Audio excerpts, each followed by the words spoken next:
കൊല്ലം കൊട്ടിയത്ത് മൈലക്കാട് ദേശീയപാത നിർമ്മാണത്തിനിടെ തകർന്നു. നിർമ്മാണം നടക്കുമ്പോൾ തകരുന്ന പല സ്ഥലങ്ങളിലും ഇത്തരത്തിലുള്ള വാർത്തകൾ, വലിയ കുഴിയുണ്ടാകുന്നു, തകർച്ചയുണ്ടാകുന്നു, വലിയ മഴയുള്ള സമയത്തുള്ള തകർച്ച, അതിനപ്പുറത്തേക്ക് നിർമ്മാണം നടക്കുന്നതിനിടയിൽ തകരുന്ന വാർത്തകളും കണ്ടതാണ്. പക്ഷേ ഇത് പാതയൊട്ടാകെ ഇടിഞ്ഞു താഴുക എന്നുള്ള വലിയ അപകടമാണ് ഉണ്ടായിരിക്കുന്നത്. കൊട്ടിയത്താണ് സംഭവം ഉണ്ടായിരിക്കുന്നത്. ലിജോ റോളൻസ് ചേരുന്നുണ്ട്. ലിജോ, ആളപായമൊന്നും ഇല്ലല്ലോ, എങ്ങനെയാണ്, എവിടെയാണ് സംഭവം? അല്പസമയങ്ങൾക്ക് മുൻപാണ് ഇത്തരത്തിൽ ഒരു അപകടം കൊല്ലം കൊട്ടിയത്തിന് സമീപത്തുള്ള മൈലക്കാട് എന്ന് പറയുന്ന സ്ഥലത്ത് നടക്കുന്നത്. ആ ദൃശ്യങ്ങളിൽ കാണുന്നത് പോലെ തന്നെ ഇത് നിർമ്മാണത്തിലിരിക്കുന്ന വലിയ രീതിയിലുള്ള കൊട്ടിയം കഴിഞ്ഞ് മൈലക്കാടേക്ക് പോകുന്നത് ഒരു ഇറക്കമാണ്. അതിനുശേഷം അത്രയും ഭാഗം വലിയ രീതിയിൽ ആ സൈഡ് വാളൊക്കെ കെട്ടി നിർമ്മിക്കുന്ന ഒരു മേൽപ്പാലമൊക്കെ ഉള്ള ഒരു സ്ഥലമാണ്. അവിടെയാണ് നിർമ്മാണത്തിലിരുന്ന ആ സൈഡ് വാള് ഇടിഞ്ഞു താഴ്ന്നിരിക്കുന്നത്. മുകൾ ഭാഗത്തെ മണ്ണ്, അതായത് പുതുതായി കൊണ്ടിട്ട മണ്ണ് ബലമില്ലാത്തത് കാരണം അവിടെ അത് ഇരുന്ന് പോയതാണ് എന്നുള്ളതാണ് ആളുകൾ പറയുന്നത്. സൈഡ് വാള് ഇടിഞ്ഞു വീണ് സർവീസ് റോഡിന്റെ ഭാഗവും തകർന്നിട്ടുണ്ട്. ആ ദൃശ്യങ്ങൾ കാണാം. ഏറ്റവും പേടിപ്പെടുത്തിയ ഒരു കാര്യം എന്ന് പറയുന്നത് സ്കൂൾ ബസ് അടക്കമുള്ള 4 വാഹനങ്ങളായിരുന്നു ഈ സർവീസ് റോഡിന്റെ ഭാഗത്ത് അകപ്പെട്ടിരുന്നത്. ഈ വിദ്യാർത്ഥികൾ ഉൾപ്പെടെയുള്ളവരെ കൂരിയാടൊക്കെ സംഭവിച്ച അതേപോലെ തന്നെയാണ്, അതേപോലെ ഒരു സർവീസ് റോഡും നീങ്ങിയിരിക്കുന്നതൊക്കെ കാണുന്നുണ്ട്. കൂരിയാട് സംഭവം പോലെ തന്നെ അല്ലേ?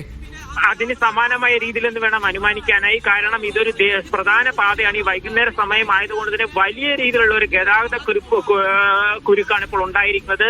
കൊല്ലത്ത് നിന്ന്, അതായത് ആലപ്പുഴയിൽ നിന്നുമൊക്കെ വരുന്ന വാഹനങ്ങൾ തിരുവനന്തപുരത്തേക്ക് പോകുന്ന പ്രധാന പാതയാണ്. നിർമ്മാണം നടക്കുന്ന ഭാഗത്താണ് ഈ അപകടം ഉണ്ടായിരിക്കുന്നത്.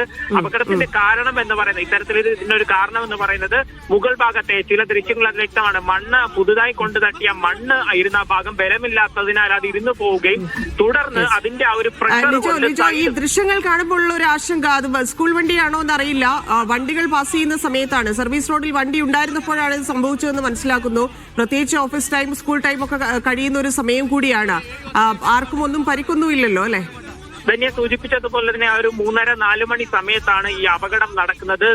സ്കൂളിലൊക്കെ വിട്ട് കുട്ടികളൊക്കെ പോകുന്ന സമയമാണ്. 4 വാഹനങ്ങളാണ് അവിടെ കുടുങ്ങിയിരിക്കുന്നത്. അതിൽ നിന്നുള്ള കുട്ടികൾ ഉൾപ്പെടെ, അതിൽ സ്കൂൾ ബസ് ഉൾപ്പെടെ ഉൾപ്പെടുന്നു. ആ സ്കൂൾ ബസ്സിലെ കുട്ടികളെ ഉൾപ്പെടെ അവിടെ നിന്ന് രക്ഷപ്പെടുത്തി സുരക്ഷിതമായി മാറ്റുകയും ആളുകൾക്കൊന്നും നിലവിൽ പരിക്കോ മറ്റു കാര്യങ്ങളോ ഒന്നും ഇല്ലാതെ സുരക്ഷിത സ്ഥാനങ്ങളിലേക്ക് മാറ്റാൻ പോയി. പക്ഷേ ഇത്തരത്തിൽ ഒരു ഇതുണ്ടായത് കാര്യം അവിടെ മുഴുവൻ ഇനി പൊളിച്ചു പണിയേണ്ടുന്ന ഒരു അവസ്ഥയിലേക്ക് പോവുകയാണ്. ആ ദൃശ്യങ്ങളിൽ കാണുന്നത് പോലെ തന്നെ സൈഡ് നിർമ്മാണത്തിൽ അപാകതയുണ്ട് എന്നുള്ള തരത്തിൽ നേരത്തെ പരാതികൾ ഉണ്ടായിരുന്നോ? നേരത്തെ എന്തെങ്കിലും രീതിയിൽ അറിയിച്ചിരുന്നോ? അവിടുത്തെ പരിശോധന കൃത്യമായി നടന്നതാണോ? ഈ പറയുന്ന പോലെ കൂരിയാട് ഉണ്ടായിരുന്നത് പോലെ ഈ വയലു പോലെയുള്ള സ്ഥലമായിരുന്നോ അത്?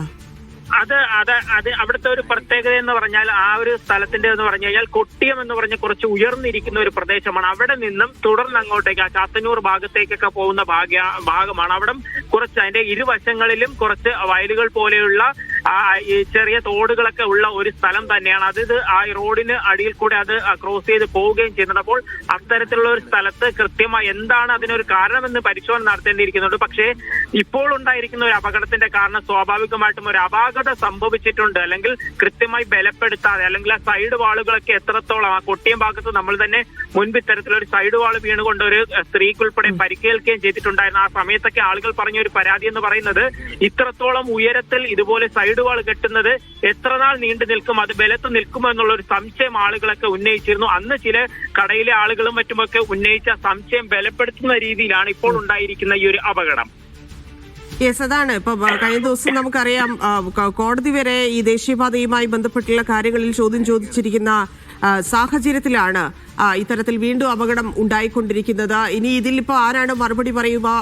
ഇതുമായി ബന്ധപ്പെട്ട് ഇതിന്റെ പരിശോധനയ്ക്കൊക്കെ ഉദ്യോഗസ്ഥർ അവിടെ എത്തിയിട്ടുണ്ടോ?